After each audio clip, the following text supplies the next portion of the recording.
All right, folks, Samori Benjamin here with Howard University basketball head coach David Blankney, and David also won 2 national championships with Duke University in college. David, thank you for joining us, and we're here before the big HBCU Legacy Classic here at the Prudential Center in Newark, and great to be here. So David, you all play Hampton, so it's a big game, big rivalry, battle of the HUs. How do you all feel to be able to play this game here on the stage, broadcast on TNT? Yeah, first, we're so grateful and humble to be here. It's what an opportunity for our brand, our university, and our program to have an opportunity to play on a national stage on TNT with Stephanie Reddy, DC native, Grant Hill, another DC native, doing the game on this wonderful arena and hopefully a sold-out crowd. Yes, that's amazing. And I know you've done great things with the Howard basketball team. Now, your third year here, you all had a winning record. That was the first time Howard had a winning record since, I believe, 2001. And then last year, you all beat my alma mater in the MEAC championship game to go to your first big dance national champion, big NCAA tournament for the first time since '93. So how about that? Like, how tough has it been to come to a program that hasn't had a lot of winning success and you were able to turn things around? It's been awesome. It's been one of the greatest experiences of my life, quite honestly, to have a chance to be at a place like Howard University that has so much history, tradition, culture, that, when you look at it from an athletic point of view and a basketball side, hasn't had consistent, sustainable success. So to say that we are a program now that has an opportunity to be a little bit more relevant in the basketball space, to be a consistent winner, to have a chance to win a MEAC regular season championship, to win a MEAC conference tournament championship is really special to do it at a place like Howard. There's been so many footsteps that have been touched at Howard University, and to say some of those things haven't been touched is really, quite awesome to do. And you grew up in Washington, D.C., right? Yes. So, and you went to Duke, you had big success there, big time program. When you were coming up, how visible was the Howard basketball program to you? Well, Howard was right down the street from my house. I literally grew up right up the road on Georgia Avenue. So I was more familiar with Howard from a baseball standpoint than a basketball standpoint. Interesting. I grew up a baseball kid, and playing over at Banneker Field, where Howard University used to play their games in practice, was something that I was more familiar with than the basketball situation. They had a former head coach named Chuck Hinton, played with the Washington Senators, and a guy who was a mentor for me growing up, baseball-wise. So I was more familiar with Howard University baseball team than I was the basketball side. But being there now, being at the Mecca, it's such a special place, and to have an opportunity to teach at a place like Howard and to coach there is really special for me. It's very interesting because I covered baseball, and I've done the whole thing on like the decline of Black Americans in baseball. And I interviewed, you probably know this name, Milt Thompson. He went to Howard, played for the Howard baseball team, and he mentioned Chuck Hinton. That's how I know him, because that was his head coach, his manager when he was at Howard and all that. But it's sad though, because Howard no longer has a baseball team. So, but clearly you were a top basketball recruit in high school and all that. How do you end up at Duke? Well, I think I ended up Duke because I wanted the best balance I could find between basketball and academics. And growing up in the inner city at the time that I was growing up in Washington, D.C., there weren't a lot of outlets for young people like me. So I had grassroots help from my rec guys at Rabote Junior High Rec Center. I had the Police Boys and Girls Club, had my high school coach Morgan Wooten, and then mentor from there was my Coach K at Duke. So for me, I wanted to find the best community that could give me an opportunity to really grow and prosper as a student athlete. And that's how I ended up at Duke. And I guess it's self-explanatory. National championships, how it must feel. I know your boy Grant Hill is broadcasting the game at TNT. I saw him talking with your kids a minute ago. So, yeah, how was that experience just, playing with Christian Laettner and Grant Hill and Bobby Hurley and winning championships? Yeah, no, it was the best. It was the best. I went to Duke just specifically because I wanted to win. Like, I wanted the other things as well, but I also wanted to win. And Duke had gone to, I think, 6 out of 8 Final Fours at that time.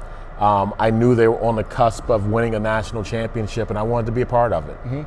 Okay, then you start coaching. I know you spent time at James Madison as an assistant with Lefty Driesell, a legend in the college coaching game.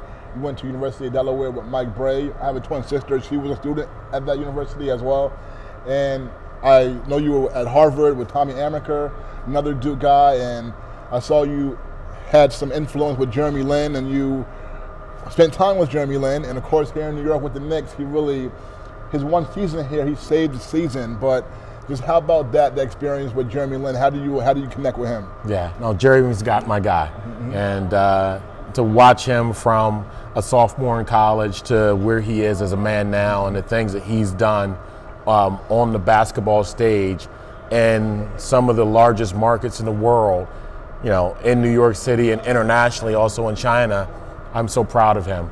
And to see him kind of, take the spotlight that's been on him since Linsanity and run with it and handle it in such class and such a dignified way. I'm so proud of Jeremy and the things that he and his family have done in this space for basketball, not only locally in the U.S., but also globally. He is an influencer that has kind of changed the world for young men and women that look like him in the basketball space. Okay, a couple more for you. Now, HBCU and college athletics is very competitive, and in March, everybody watches the NCAA tournament and gets excited about that Final Fours, and we don't see a lot of HBCUs there.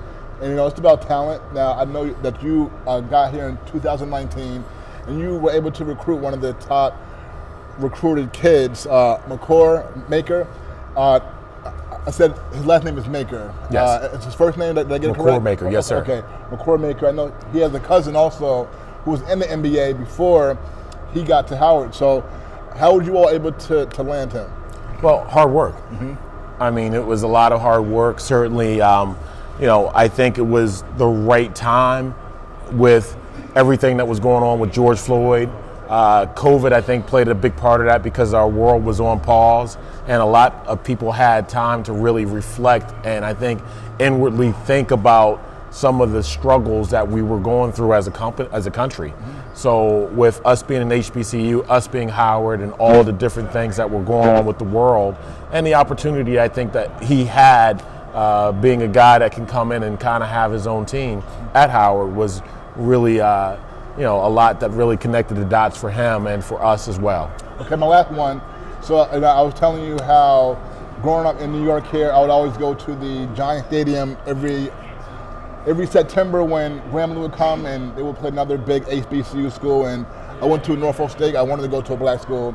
Always my dream to one day have a black school compete at the top level in football or basketball. I feel like basketball is the more realistic avenue for it to happen, just because you get like a Fab Five situation. So you get like the top 3, top 5 highly recruited guys in the country all go to HBCU.